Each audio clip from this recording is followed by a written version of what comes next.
Hello বন্ধুরা, স্বাগতম আপনাদের একটি ব্র্যান্ড নিউ ভিডিওতে। আপনারা সকলেই জানেন যে কোনো একটি ভিডিওর যদি ভিউজ বেশি করতে হয় তাহলে সেই ভিডিওটির ইমপ্রেশন বৃদ্ধি করতে হয়। ইমপ্রেশন মানে হচ্ছে সেই ভিডিওটি বেশি অডিয়েন্সের কাছে পাঠাতে হয়। এখন বেশি অডিয়েন্সের কাছে পাঠানোর জন্য আপনাকে প্রথমত সেই ভিডিওটি দেখে অ্যাভারেজ ডিউরেশন, কারণ অ্যাভারেজ ডিউরেশন যখন সেই ভিডিওটির বেশি হবে তখন কিন্তু ইউটিউব অ্যালগরিদম অটোমেটিক সেটি বেশি অডিয়েন্সের কাছে পৌঁছে দেবে। সো এখন কথা হচ্ছে যে আপনার ভিডিওতে আপনি অ্যাভারেজ ডিউরেশন বৃদ্ধি করবেন কীভাবে। এখন যে বর্তমান সময় সেটিতে কিন্তু অ্যাভারেজ ডিউরেশন বা অডিয়েন্সকে ধরে রাখা কিন্তু ভিডিওর মাধ্যমে জাস্ট হার্ড হয়ে দাঁড়িয়েছে। সো ভিডিওর মাধ্যমে যাতে অডিয়েন্স বেশি সময় ধরে আপনার ভিডিওটি দেখে তার জন্য আপনাকে ভিডিওর মাধ্যমে বিভিন্ন ধরনের অ্যানিমেশন যোগ করতে হয়, বিভিন্ন ধরনের হ্যান্ডরাইটিং টেক্সট ব্যবহার করতে হয়। আপনি ইউটিউবে দেখবেন যে অনেক ধরনের চ্যানেল রয়েছে যে চ্যানেলগুলো তারা ফেস দেখায় না, শুধুমাত্র এই ধরনের হ্যান্ডরাইটিং টেক্সট ব্যবহার করে কিন্তু তারা তাদের ভিডিওটি মেক করছে। এবং দেখবেন যে অনেক চ্যানেল রয়েছে তারা দেখবেন যে এই ধরনের 2D অ্যানিমেশন ব্যবহার করে কিন্তু তারা ভিডিও মেক করছে। সো আজকের এই ভিডিওর মাধ্যমে আমরা আলোচনা করবো যে কিভাবে আপনি আপনার ভিডিওতে এই ধরনের হ্যান্ডরাইটিং টেক্সট এবং এই ধরনের 2D অ্যানিমেশন ব্যবহার করে অ্যাভারেজ ডিউরেশন বৃদ্ধি করবেন। সো কথা বেশি বাড়াবো না, আমরা চলে যাবো ভিডিওটি একদম মূল পর্বে।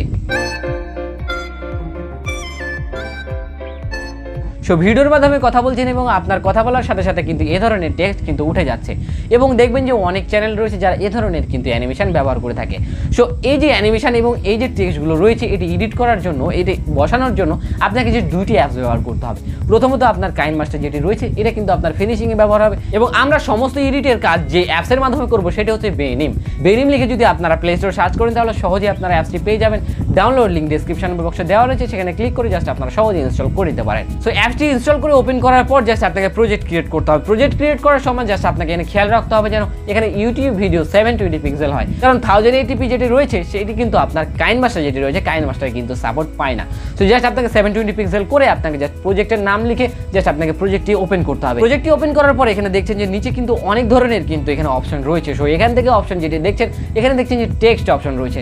সো এই টেক্সট অপশন থেকে আপনি এখানে টেক্সট অ্যাড করতে পারেন। সো টেক্সট এডিট করতে পারেন, এখান থেকে যেটি রয়েছে ব্যাকগ্রাউন্ড এডিট করতে পারেন, ব্যাকগ্রাউন্ডের কালার যেটি রয়েছে সেটি এডিট করতে পারেন এবং আপনার টেক্সট এডিট করা হলে আপনার টেক্সটের সময়টিকে এখানে দেখছেন যে দ্রুত যাতে না হয়, এখানে যাতে ধীরে ধীরে টেক্সটটি লেখা ওঠে তার কারণে আপনাকে এখানে ডিলে করে দিতে হবে। এখান থেকে সময়টি বৃদ্ধি করে দিতে হবে, তাহলে এখানে ডিলে হয়ে যাবে এবং এখানে ধীরে ধীরে কিন্তু লেখাটি উঠবে। সো এরপর রয়েছে আপনার অ্যানিমেশন কিন্তু আপনার ভিডিওর এঙ্গেজমেন্ট বৃদ্ধি করতে কিন্তু অনেকটা সাহায্য করে। তো অ্যানিমেশনে জাস্ট ক্লিক করবেন, জাস্ট এই স্টিকার লেখা রয়েছে স্টিকারে ক্লিক করবেন, যাতে এখানে দেখবেন যে অসংখ্য অ্যানিমেশন রয়েছে। যে অ্যানিমেশনগুলোর মধ্যে আপনার যে অ্যানিমেশনটি প্রয়োজন সেই অ্যানিমেশনটি এখানে নিয়ে আপনি ভিডিওতে ব্যবহার করতে পারেন। সো কাইনমাস্টারের সেই ফাইলটি সিলেক্ট করার সময় জাস্ট এইরকম আনসাপোর্টেড ভিডিও কোড লেখার সম্মুখীন আপনারা হতে পারেন।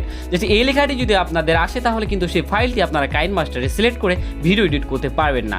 সো এটি হওয়ার প্রধান যেটি কারণ সেটি হতে দেখছেন যে এখানে সেভ এক্সপোর্ট মোড রয়েছে, এখানে যদি আপনারা ক্লিক করে ভিডিও এক্সপোর্ট করেন তাহলে কিন্তু সেই সমস্যাটি হবে। সো জাস্ট এটা আনমার্ক করে অর্থাৎ টিক না দিয়ে আপনাকে জাস্ট এখানে এক্সপোর্ট করতে হবে। সো এখানে যদি এক্সপোর্টটি এভাবে করেন তাহলে এই ফাইলটি সরাসরি কিন্তু আপনার ফাইলটি কিন্তু কাইনমাস্টার এডিট করতে পারবেন। সো এডিট করার জন্য প্রথমত আপনার এটি কিন্তু বেনিমে কিন্তু এক্সপোর্ট হয়ে থাকবে। সো এখন যদি আপনারা দেখেন তাহলে কিন্তু সেই ফাইলটি কিন্তু এখনও গ্যালারিতে আসেনি। সো গ্যালারিতে আনার জন্য আপনাকে কি করতে হবে, আপনি আবার সেই বেনিমে চলে যাবেন এবং এখান থেকে দেখছেন যে সেই ফাইলটি প্রথমে আমাদের ফাইলটি রয়েছে, ফাইলটি থেকে এখানে আসবেন ফাইলে। সো ফাইল থেকে দেখছেন যে আমাদের এটা কিন্তু আমাদের সেই প্রধান ফাইলটি, আমাদের র ফাইলটি। সো এটা করতে হবে এক্সপোর্ট। সো এটা আমাদের প্রথমত শেয়ার করতে হবে এবং সেই ফোল্ডারে অর্থাৎ দেখছেন যে হ্যান্ড নামক সেই ফোল্ডারে আমরা সেই ফাইলটি নিয়ে যাব। সো দেখছেন যে আমরা শেয়ার বাটনে ক্লিক করার সাথে সাথে কিন্তু সেই ফাইলটি হ্যান্ড ফোল্ডারে কিন্তু চলে আসে। যে সেভ বাটনে দিলে সেটি কিন্তু ভিডিও এক্সপোর্ট সাকসেসফুলি ভাবে কিন্তু আমাদের সেই গ্যালারিতে কিন্তু চলে যাচ্ছে। তো এখন যদি আমরা এখানে মিডিয়াতে ক্লিক করে সেই ফোল্ডারে গিয়ে আমরা দেখি, হ্যান্ড ফোল্ডারে আমরা গেলাম এবং দেখলাম যে সেই ফাইলটি কিন্তু এখানে চলে আসছে। সো জাস্ট এটা যদি আমরা ক্লিক করি তাহলে দেখছেন যে এটা কি সুন্দরভাবে কিন্তু এখানে কিন্তু সেটা এডিট করার জন্য কিন্তু ফাইলটি চলে আসছে। তো ঠিক এইভাবে কিন্তু আপনারা ভিডিওর যে সেভ মোড এক্সপোর্ট রয়েছে সেটা আনমার্ক করে আপনারা যদি এক্সপোর্ট করেন তাহলে সহজেই আপনারা সুন্দরভাবে সেই ফাইলটি রভাবে কিন্তু এক্সপোর্ট করতে পারেন।